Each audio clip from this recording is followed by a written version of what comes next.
সিলেট বিভাগের একটি ঐতিহ্যবাহী জনপদ মৌলভীবাজার।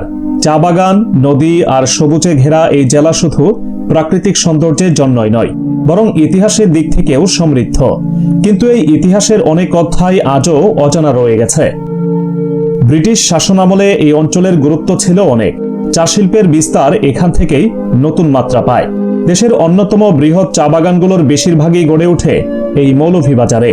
কিন্তু অনেকেই জানেন না, এই চা বাগানগুলোর পেছনে রয়েছে শ্রমিকদের দীর্ঘ সংগ্রাম, কষ্ট আর অবহেলার ইতিহাস।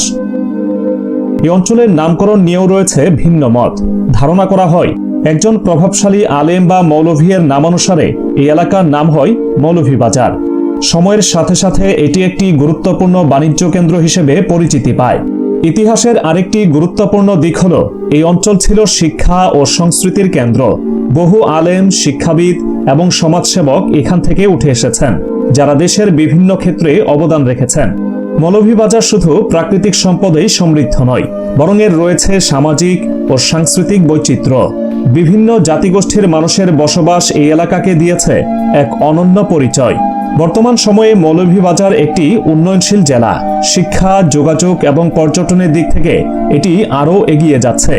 শ্রীমঙ্গল সহ বিভিন্ন পর্যটন এলাকা দেশ বিদেশের মানুষের কাছে আকর্ষণীয় হয়ে উঠেছে। তবে উন্নয়নের পাশাপাশি কিছু চ্যালেঞ্জও রয়েছে। শ্রমিকদের জীবনমান, পরিবেশ সংরক্ষণ এবং ঐতিহ্য রক্ষা, এসব বিষয় এখনো গুরুত্বপূর্ণ। এই ছিল মৌলভীবাজারের কিছু অজানা ইতিহাস ও বর্তমান বাস্তবতা। সামনে আরও নতুন তথ্য নিয়ে আবারও হাজির হবে সিজেবি টাইমস। সাথে থাকুন।